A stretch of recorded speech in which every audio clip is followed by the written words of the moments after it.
9 ಗಂಟೆ ಸುಮಾರಿಗೆ ಅಲ್ಲಿ ನಾನು ಕೆಲಸಕ್ಕೆ ಅಂತ ಹೊರಟ್ಬಿಟ್ಟು ನಿಂತಿದ್ದೆ. ಆ ಟೈಮ್ನಲ್ಲಿ ಈ ಹೊಸಕೋಟೆ ಭಾಗದಲ್ಲಿ ಏನಾಗ್ತಿತ್ತು ಅಂತ ಹೇಳಿದ್ರೆ, ಒಂದು ಹಾಸಿಗೆ ರಿಪೇರಿ ಮಾಡೋವಂಥ ಒಂದು ಮುಸಲ್ಮಾನರು ಒಬ್ಬರು ಬೈಕ್ನಲ್ಲಿ ಹೋಗ್ತಾಯಿದ್ರು. ಅವ್ರನ್ನ ಹೊಸಕೋಟೆ ಒಂದು ಇಬ್ಬರು ಬಾಲಕರು ಕಾರ್ನಲ್ಲಿ ಅಡ್ಡ ಹಾಕ್ಬಿಟ್ಟು ಅವ್ರ ಮೇಲೆ ಮಾರಣಾಂತಿಕವಾಗಿ ಅವರ ಕೋಲ್ಗಳಿಂದ ಅವ್ರಿಗೆ ದೊಣ್ಣೆಗಳಿಂದ ಅವ್ರಿಗೆ ಮಾರಣಾಂತಿಕ ಹಲ್ಲೆ ಮಾಡ್ತಾಯಿದ್ರು. ಇದನ್ನ ಗಮನಿಸಿದಂಥ ನಾನು ಅದನ್ನ ತಡೆಯೋಕ್ಕೆ ಪ್ರಯತ್ನ ಪಟ್ಟಿದ್ದೀನಿ. ಆ ಸಮಯದಲ್ಲಿ ಅವರು ನನ್ನ ಮೇಲೂ ಹಲ್ಲೆ ಮಾಡಿದ್ದಾರೆ. ನನಗೂ ಎದೆಗೆ ಹೀಗೆಲ್ಲ ತುಂಬ ಮಾಡಿದ್ದಾರೆ, ಕಿವಿಗೆ ಎಲ್ಲ ಹೊಡೆದಿದ್ದಾರೆ. ನನ್ನ ನಂತರ ಅವರು ಹಾಸಿಗೆ ರಿಪೇರಿ ಮಾಡೋರನ್ನ ಅಲ್ಲಿಂದ ಕಳುಹಿಸ್ಕೊಟ್ಟು ನಾನು ಸೀದಾ ಪೊಲೀಸ್ ಸ್ಟೇಷನ್ಗೆ ಹೋಗ್ತೀನಿ. ಹೊಸಕೋಟೆ ಪೊಲೀಸ್ ಸ್ಟೇಷನ್ಗೆ ಹೋದೆ.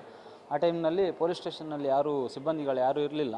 ಇದನ್ನ ಗಮನಿಸಿಬಿಟ್ಟು ಅಲ್ಲಿಗೆ ಬಂದಂಥ ಅಕ್ಷಯ್ ಮತ್ತು ಭುವನೇಶು ಮತ್ತು ಅವ್ರ ಜೊತೆಯಲ್ಲಿದ್ದಂಥ JDS ಮುಖಂಡರು ಇವರು ಯಾರು ಯೋಗೇಶ್ ಅವರು ಇದ್ದರು ಅವ್ರ ಜೊತೆ.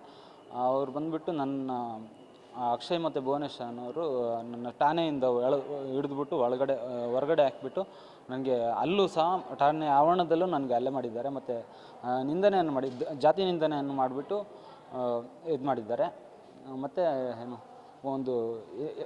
ಕಂಪ್ಲೇಂಟ್ ಏನಾದರೂ ಕೊಟ್ಟರೆ ನಿಮಗೆ ಕೊಲೆ ಮಾಡ್ತೀನಿ ಅನ್ನೋ ಕೊಲೆ ಬೆದರಿಕೆಯನ್ನು ಸಹ ಠಾಣಾ ಆವರಣದಲ್ಲೇ ಕೊಟ್ಟಿದ್ದಾರೆ. ಇಲ್ಲ ನನಗೂ ಅವ್ರಿಗೂ ಯಾವುದೇ ಪರಿಚಯ ಇರಲಿಲ್ಲ, ಏನೂ ಇರಲಿಲ್ಲ.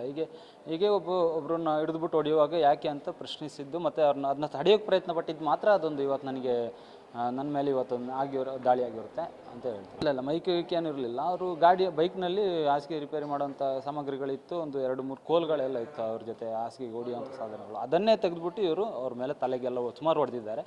ಅವರು ಯಾವ ಊರು ಅಂತ ನನಗೆ ಗೊತ್ತಿಲ್ಲ. ನಾವು ಪರಸ್ಪರ ಅವರು ಮನುಷ್ಯರು ಅನ್ನೋ ಒಂದು ಇದರಲ್ಲಿ ನಾನು ಅದನ್ನ ತಡೆಯೋ ಪ್ರಯತ್ನ ಮಾಡಿದ್ದೀನಿ. ಆ ಟೈಮ್ನಲ್ಲಿ ನನಗೆ ಮಾರಣಾಂತಿಕವಾಗಿ ನನಗೂ ಅಲ್ಲೇ ಮಾಡಿದ್ದಾರೆ. ನನಗೆ ಉಸಿರನ್ನು ತೆಗೆದುಕೊಳ್ಳುವಂಥ ಸಮಸ್ಯೆ ಆಗಿಬಿಟ್ಟಿದೆ. ಈಗ ಕಿವಿಗೆಲ್ಲ ಹೊಡೆದಿದ್ದಾರೆ, ಕಿವಿಯೂ ಸಾರಿ ಕೇಳಿಸ್ತಾರೆ. ನಂದು ಹೊಸಕೋಟೆ ಕಾಡ್ಲೂರು ಕೊಪ್ಪಲು, ಹೊಡೆದವ್ರದ್ದು ಹೊಸಕೋಟೆ, ಕೆಂಚಮ್ಮ ಹೊಸಕೋಟೆ.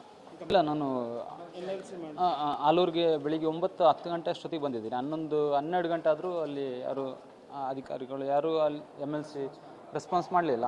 ನಂತರ ನನಗೆ ಆಗ್ತಿರಲಿಲ್ಲ, ಉಸಿರು ತಗೊಳ್ಳೋಕೆ ಆಗ್ತಿರಲಿಲ್ಲ. ಆಮೇಲೆ ಆಲೂರಿಂದ ಸೀದಾ ನಾನು ಹಾಸನ ಇಲ್ಲಿಗೆ ಬಂದಿದ್ದೀನಿ. ಇಲ್ಲಿಂದ ಏನಾದರೂ ಮುಂದಿನ ಏನಿದೆ ಅದನ್ನ ಕಾನೂನು